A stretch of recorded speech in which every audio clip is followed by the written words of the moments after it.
রাজনৈতিক মাছ ইলিশ, এই যে একটা টুকরা, এই টুকরাটার দাম পড়েছে 150 টাকা পিস। এটা কিন্তু মাঝারি সাইজ ইলিশ। আমি যদি বড় সাইজের ইলিশ কিনতাম তাহলে এক টুকরা পড়তো 250 টাকা, যা এক পা গরুর মাংসের সমান।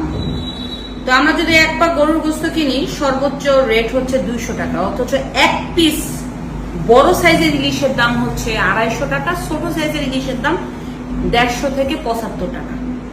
যাই হোক, এই ইলিশ মাছগুলি কিনেছি, দেখতে পাচ্ছেন এখানে। এই ইলিশ মাছগুলি কেনার অর্থ হচ্ছে, আমার কাছে মনে হলো যে আমরা ইলিশ খিচুড়ি করব অথবা ইলিশ পোলাও করব।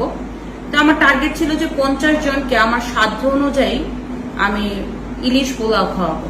বাট বাজারে যাই দেখলাম আমি 100 জনের গরুর মাংস দিয়ে বিরিয়ানির জন্য আমার যে বাজেট থাকে সেই বাজেটের থেকে অনেক বেশি লাগলো 50 জনের ইলিশ পোলাও করতে গিয়ে।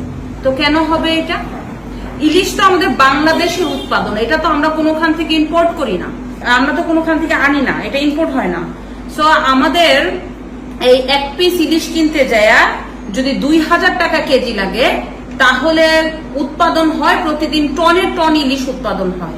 কিন্তু এই টনের টন ইলিশ উৎপাদন থাকা সত্ত্বেও যদি আমরা সাধারণ মানুষরা নাগালের বাহিরে একটা ভালো সাইজের পদ্মার ইলিশ কিনে যদি আমরা খাই, তাহলে 2200 থেকে 2500 টাকা পড়ে যদি বড় মানের ভালো সাইজের ইলিশ মাছ খান। তাহলে আপনারা বলেন তো, গরিবরা কি খেতে, সাধারণ মানুষটা কি এই ইলিশের বাহিরে কি ইলিশ খেতে পারে? কখনোই না। ইলিশ কখনোই আমাদের নাগালের মধ্যে ছিল না, ইলিশ সব সময় আমাদের নাগালের বাহিরে ছিল। আগে থেকে দেখে আসছি ইলিশ মানে এক্সপেন্সিভ ফুড, খাবার। তো এত টনের টন ইলিশ উৎপাদন হওয়া সত্ত্বেও আমরা বাহিরে রপ্তানি করতে পারি, সে আগে থেকেই, সেই সরকার আমল থেকেই। এখন পর্যন্ত আমাদের বাংলাদেশের সাধারণ মানুষের নাগালের মধ্যে ইলিশ আসলো না। ইলিশ কেনার থেকে কিন্তু আমি 3 কেজি, 1 কেজি ইলিশ কেনার থেকে আমি 3 কেজি গরুর মাংস কিনতে পারি অলমোস্ট।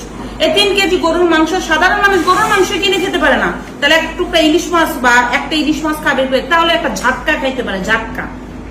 বড় ইলিশ না, বড় ইলিশ সাধারণ মানুষ খেতে পারে না।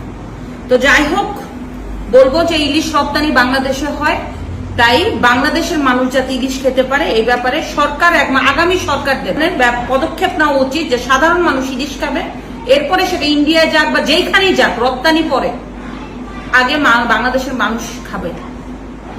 তো এই ইলিশগুলি করেছি, ইনশাল্লাহ কালকে দেখবেন এটা আমাদের ইলিশ পোলাও হবে।